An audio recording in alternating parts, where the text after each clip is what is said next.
வணக்கம். சட்டமன்ற தேர்தலில் விஜய் எந்த தொகுதியில் போட்டியிடுவார் என்பதை தெரிந்து கொள்ள அனைத்து கட்சிகளும் ஒருவித பதைப்பதைப்புடன் காத்திருக்கின்றன. காரணம், அவர் போட்டியிடும் தொகுதியிலும் பெரும்பாலும் அவரை ஜெயிப்பார். கட்சிக்கு பாதுகாப்பான தொகுதியாகவும் இருக்கும். அங்கு பிரச்சாரமும் அதிக அளவில் களை கட்டும். சென்னையில் ஏதோ ஒரு தொகுதியில் போட்டியிடுவார் என்று சிலர் கணித்துள்ளனர். அதற்கு வாய்ப்பு குறைவுதான். சென்னை திமுகவின் கோட்டை. சென்னைக்கு வெளியே போட்டியிட்டால் எங்கு போட்டியிடுவார்? பொதுவாகவே சினிமாவில் நடிப்பவர்கள் சென்டிமெண்ட் அதிகம் பார்ப்பார்கள். படத்துக்கு பெயர் வைப்பதிலிருந்து பல சென்டிமெண்ட்கள் உண்டு. விஜயும் அதற்கு விதிவிலக்கு இல்லை என்று எடுத்துக் கொள்ளலாம். நாம் விசாரித்தது வரை விஜய் போட்டியிடும் தொகுதியிலும் சென்டிமெண்ட் பார்க்கப்படும். விஜய் என்ற பெயரின் முதல் எழுத்து ஆங்கிலத்தில் வி. தொகுதியின் பெயரும் ஆங்கிலத்தில் வி எழுத்தில் ஆரம்பிப்பது ஒரு சென்டிமெண்டாக இருக்கலாம். இதற்கு ஒரு முன்னோடியும் உண்டு.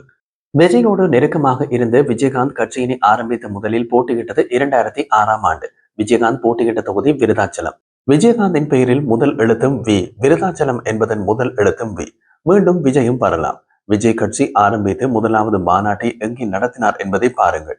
அது நடந்தது சென்னையிலா, மதுரையிலோ, கோவையிலோ அல்ல. முதலாவது மாநாடு நடந்த இடம் விக்கிரவாண்டி. விக்கிரவாண்டியின் முதல் எழுத்தும் வி. இது ஒரு அளவுக்கு பெயர் சென்டிமெண்டை காட்டுகிறது. ஆனால் அதற்காக தமிழ்நாட்டில் உள்ள முதல் எழுத்து வியில் ஆரம்பிக்கும் ஏதாவது ஒரு தொகுதியினை தேர்ந்தெடுக்க முடியாது. வேறு சில விஷயங்களையும் பார்க்க வேண்டும். விஜய் கிறிஸ்தவ மதத்தை சேர்ந்தவர் என்பது அனைவருக்கும் தெரியும். தமிழ்நாட்டில் கிறிஸ்தவ மதத்தை சேர்ந்தவர்கள் அதிகம் வசிக்கும் மாவட்டம் எது தெரியுமா? அது கன்னியாகுமரி மாவட்டம். அங்கு 6 சட்டமன்ற தொகுதிகள் உள்ளன. அவற்றில் முதல் எழுத்து வியில் ஆரம்பிக்கும் தொகுதியும் ஒன்று உள்ளது. அதுதான் விளவங்கோடு தொகுதி. இப்போது தொகுதிக்கு நெருக்கமாக வந்துவிட்டோம் அல்லவா? மேலும் சற்று நெருங்கி போகலாம். அது கூட்டணி. விஜயின் சாத்தியமான கூட்டணி நிச்சயமாக திமுக கூட்டணி அல்ல. அதிமுக மற்றும் பாஜக கூட்டணிக்கு விஜய் அதிகம் போவார் அல்லது தனித்து போட்டியிடுவார் என்பதை எதிர்பார்ப்பு. அந்த விதத்தில் விஜய் தேர்ந்தெடுக்கும் தொகுதி அல்லது மாவட்டம் அதிமுக அல்லது பாஜகவின் கோட்டையாக இருக்கக்கூடாது. விளவங்கோடு தொகுதி உள்ள கன்னியாகுமரி மாவட்டம் எந்த கட்சியின் கோட்டை தெரியுமா? அது காங்கிரஸ் கட்சியின் கோட்டை. கன்னியாகுமரி மாவட்டத்தில் உள்ள 6 சட்டமன்ற தொகுதிகளில் கடந்த தேர்தலில் 3 தொகுதிகளை வென்றது காங்கிரஸ் கட்சிதான். விஜய் போட்டியிட சாத்தியமுள்ள விளவங்கோடு தொகுதியில் கடந்த தேர்தலில் வெற்றி பெற்றதும் காங்கிரஸ் கட்சிதான். குளச்சல் தொகுதியில் ஜே பிரின்ஸ், விளவங்கோடு தொகுதியில் தாரகை கத்பட், கிள்ளியூர் தொகுதியில் ராஜேஷ்குமார், எல்லோரும் காங்கிரஸ் கட்சி. கன்னியாகுமரி மாவட்ட நாடாளுமன்ற தேர்தலில் ஜெயித்த எம்பி விஜய் வசந்த், அவரும் காங்கிரஸ் கட்சிதான். காங்கிரஸ் கட்சி திமுக கூட்டணியில் உள்ளது. 6 தொகுதிகளில் 3 காங்கிரஸ், 1 அதிமுக, 1 பாஜக. திமுகவுக்கு உள்ளது ஒரே ஒரு தொகுதிதான். அது பத்மநாதபுரம். அமைச்சர் மனோ தங்கராஜ் ஜெயித்த தொகுதி. மேலும் நெருங்கிவிட்டோம் அல்லவா? அடுத்து என்ன பார்க்க வேண்டும்? ஒரு கட்சியின் தலைவர் போட்டியிடும் தொகுதி உள்ள மாவட்டத்தில் அதிக தொகுதிகளில் கட்சி போட்டியிட வேண்டும். அப்போதுதான் மாவட்டத்தில் எந்த பக்கம் திரும்பினாலும் கட்சியின் பிரச்சாரமாக இருக்கும். அதற்கு எப்படியான மாவட்டத்தை தேர்ந்தெடுக்க வேண்டும்? பரப்பளவில் சிறிய மாவட்டத்தை தேர்ந்தெடுக்க வேண்டும். தமிழகத்தில் பரப்பளவில் மிகச்சிறிய மாவட்டம் எது தெரியுமா? ஆஹா, அதுவும் கன்னியாகுமரி மாவட்டம் தான். இதன் பரப்பளவு 1672 சதுர கிலோமீட்டர். மேலும் நெருங்கிவிட்டோம். விஜய் ஒரு ஜனரக நடிகர். அவருக்கு கூட்டம் அலைமோத வேண்டும் அல்லவா? சிறிய மாவட்டம் என்றால் கூட்டம் அலைமோதுமா? கன்னியாகுமரியில் அலைமோதும். அதற்கும் ஒரு தரவு உள்ளது. தமிழ்நாட்டில் மக்கள் அடர்த்தியில் சென்னைக்கு அடுத்தபடியாக கன்னியாகுமரி 2வது இடம் வகிக்கின்றது. இது எப்படி இருக்கிறது? அடுத்த பிளஸ் பாயிண்ட், கன்னியாகுமரி தமிழ்நாட்டின் எல்லை மாவட்டம். அருகே இருப்பது கேரள மாநிலம். அதனால் கன்னியாகுமரி மாவட்டத்தில் கணிசமான கேரள தாக்கம் உள்ளது. விஜய் கேரளாவிலும் மிக பிரபலமான நடிகர். அது அடுத்த பிளஸ் பாயிண்ட். இந்த சென்டிமெண்ட்கள் போதாதென்று மற்றொன்றும் உள்ளது.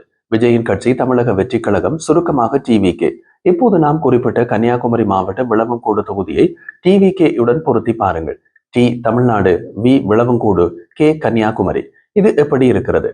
விஜய்க்காக சொல்லி தைத்த சட்டை போல பொருத்தமான தொகுதி கன்னியாகுமரி மாவட்டம் விளவங்கோடு தொகுதி. இதை தேர்ந்தெடுத்தால் திமுகவுக்கு தான் சிக்கல். காரணம், கன்னியாகுமரி மாவட்டத்தில் 6 தொகுதிகளில் 4 தொகுதிகளில் மற்றும் ஒரு நாடாளுமன்ற தொகுதி திமுக கூட்டணியிடம் உள்ளது.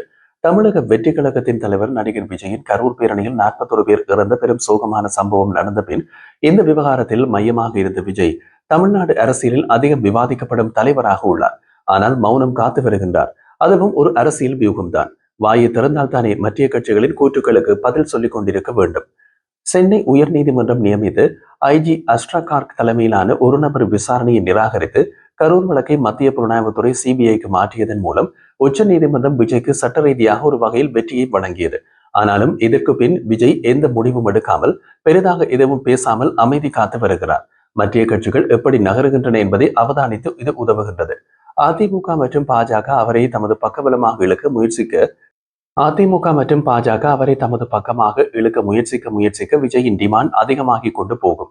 அதே நேரத்தில் இன்னமும் 6 மாதத்தில் வர இருக்கும் தமிழ்நாடு சட்டசபை தேர்தலை முன்னிட்டு நடிகர் விஜய் தனது அரசியல் பயணத்தில் முக்கிய முடிவை எடுக்க வேண்டிய இக்கட்டான சூழலில் உள்ளார்.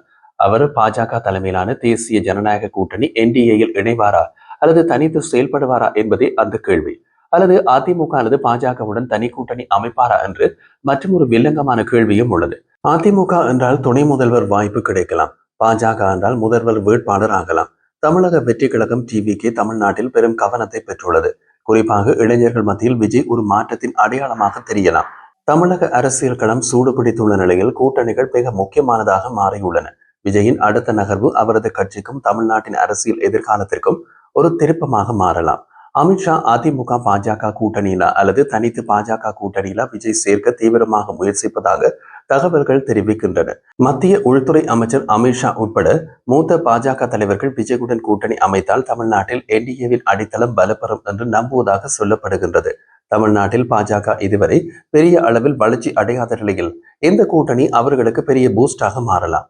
விஜயுடன் கூட்டணியை உடனே இறுதி செய்யுங்கள் என்று அமித்ஷா ஏற்கனவே உத்தரவிட்டதாக கூறப்படுகிறது. இருப்பினும் அதிமுகவின் நிலைப்பாடு இந்த முடிவை சிக்கலாக்குகிறது. எடப்பாடி பழனிசாமி அதிமுக கூட்டணி முதல்வர் வேட்பாளர் என்பதில் உறுதியாக இருக்கிறார். ஆனால் விஜய் துணை முதல்வர் பதவிக்கு தயாராக இல்லை என்று கூறப்படுகின்றது.